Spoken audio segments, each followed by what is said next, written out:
Hello everyone, welcome back to the second episode of Jingle Journeys, where we talk about the amazing world of jingles and advertising. In this episode, we'll be taking a closer look at what makes a good jingle, how jingles have risen to prominence in advertising landscape in India. Stay tuned as we also hear from our guest speaker sharing his insights on the rise of jingles and advertising industry. But before that, let's see if you still remember these jingles. बुलंद भारत की बुलंद तस्वीर हमारा बजाज जब घर की रौनक बढ़ानी हो दीवारों को जब सजाना हो नेरोलैंड I hope you like them. Now, I would like to introduce the guest speaker for the episode. We have with us Mr. Neeraj Sharma. With a dynamic career spanning IT, marketing, and advertising, he has been a driving force behind several iconic campaigns. Mr. Sharma is currently the Senior Vice President of Strategy at L&K Saatchi Saatchi. He has worked with a wide range of clients. Some of his most notable work include the transformation of Bisleri into India's most trusted brand and launching Johnson & Johnson's Clean and Clear and Indian market. We are very excited to dive into his wealth of experiences and insights in today's conversation. Welcome, Neeraj.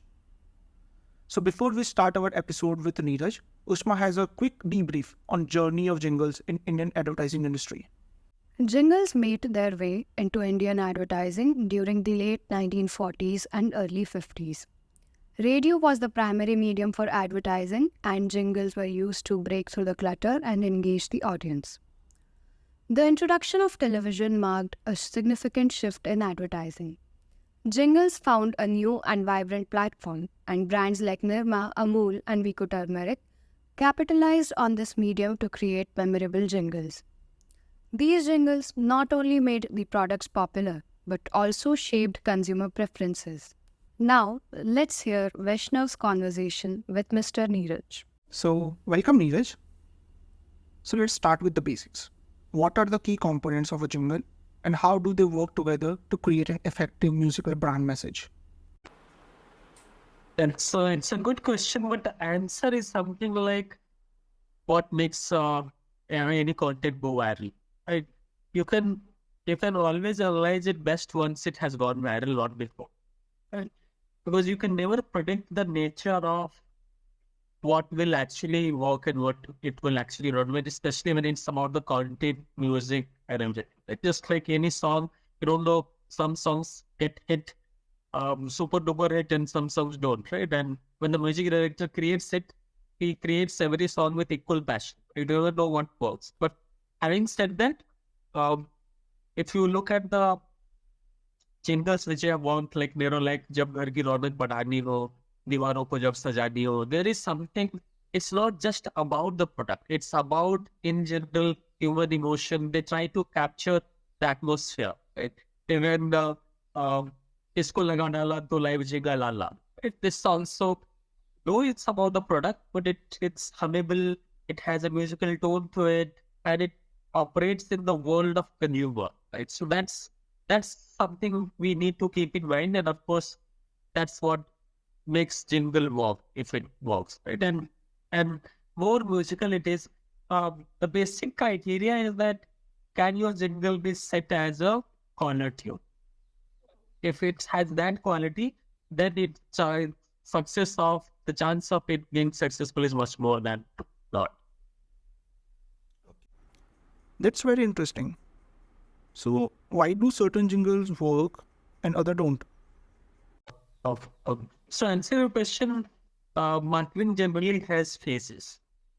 There was a time in marketing when print was of utmost importance. You would have seen the big bold headline, then sub-headline, and then lots and lots of copies. That was the era when print was the king and everyone was writing an ad like it's a novel. And that sustained for quite a years. Then TV came, which is a visual medium.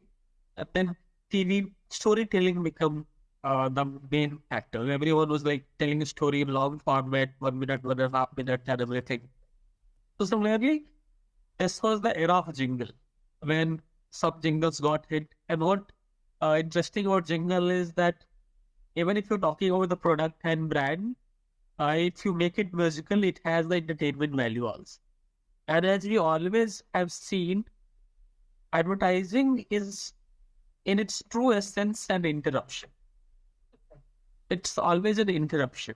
Someone is doing something, you're interrupting his or her time to expose him or her to ads. So whether it's a print, you are reading a newspaper, an ad is an intervention or interruption.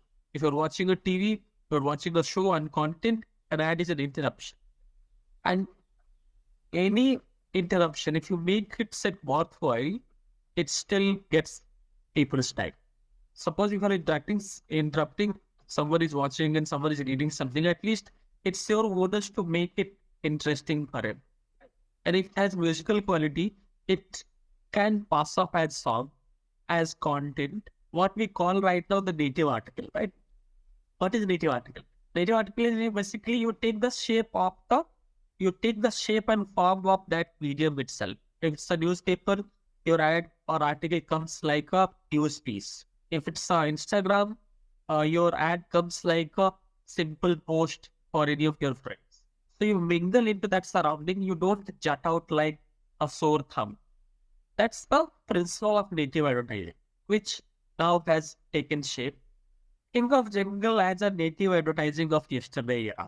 They try to create atmosphere of Jingle which mixes with the medium.